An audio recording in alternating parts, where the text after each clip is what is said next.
तो दोस्तों अपने दिल थाम के बैठ जाइए, क्योंकि आज मैं आपको डायन से जुड़ी कुछ चीजों के बारे में बताने वाला हूँ। हमारी वीडियो के अनुसार डायन शब्द या डायन का अस्तित्व 15वीं शताब्दी के अंदर महाराष्ट्र के लातूर नामक जिले के हारंगागुल गांव से डायन प्रथा की शुरुआत हुई थी और बाद में ये भारत के दूसरे गांव के अंदर कैसे फैली, इस बारे में कोई जानकारी नहीं है। प्राचीन काल के अंदर डायन या डायन से जुड़ी अनेक लोक गाथाएं हैं। हालांकि इनमें से कोई भी लोक कथा सच नहीं है, किंतु पीढ़ी दर पीढ़ी उनको सुनाया जाता है। इसी संबंध में मैं आपको एक लोक कथा बताना चाहूंगा जो डायन के संबंध में मैंने अपने पूर्व दादी माँ से सुनी थी। इस कथा के अनुसार एक बार एक महिला का बच्चा मर गया था। उसके बाद बच्चे के घर वालों ने उसको शमशान में गाड़ दिया। उस समय राजस्थान के अंदर लोग ऊंटों पर रात को यात्रा करते थे। एक डायन जिसने बच्चे को मारा था, वो रात को 12 बजे दूसरे दिन शमशान गई और बच्चे को जिंदा करके खिलाने लगी। जब हमारे पास के शमशान से रात को 2 राहगीर ऊंट गुजर रहे थे तो उन्हें बच्चों को खिलाने की आवाज सुनी। उसके बाद वे ऊंट को रोककर शमशान में गए और डायन को भगा दिया। वह बच्चे को ले आए, गांव आकर बच्चे को वापस घर वालों को सौंप दिया। हालांकि इसमें कितनी सच्चाई है कुछ कहा नहीं जा सकता, क्योंकि प्राचीन काल के अंदर चमत्कार की कहानियां सुनाई जानी आम बात थी। इसी संबंध में मैं आपको एक अन्य लोक कथा सुनाना चाहूंगा जो मेरन गांव के राजस्थान के अंदर पड़ता है।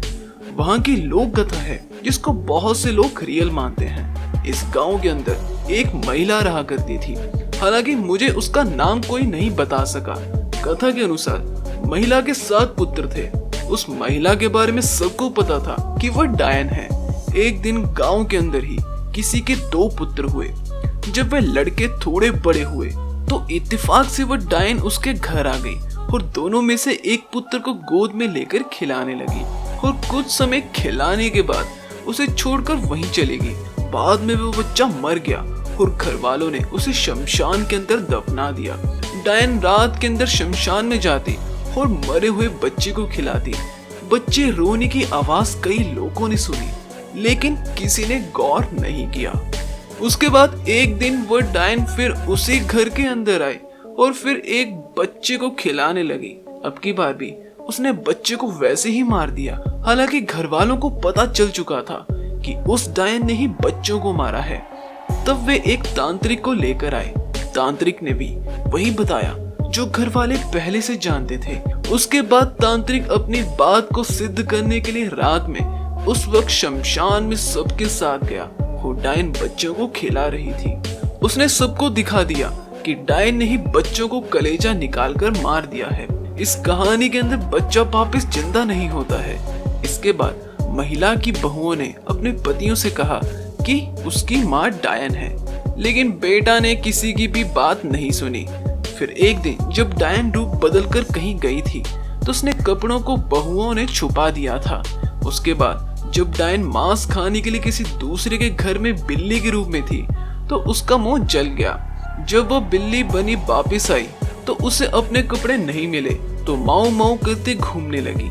जब बहुओं को पता चल चुका था कि उसकी सासू माँ आ चुकी है, उन्होंने कपड़े बाहर फेंक दिए। तब डायन ने अपना रूप बदल लिया और वापस औरत बन गई। यदि आप अपने आसपास इस प्रकार की स्टोरी सर्च करेंगे तो आपको बहुत मिल जाएंगी। अब ये तो हम भी नहीं जानते कि इन बातों में कितनी सच्चाई है और कितना झूठ है। तो बस गाइस, आज का वीडियो हमारा यहीं तक था। अगर आप यहाँ तक वीडियो देख रहे हो, आपको शॉर्ट वीडियो पसंद आई होगी तो यार हमारी वीडियो को लाइक करें, कमेंट करें और शेयर करें।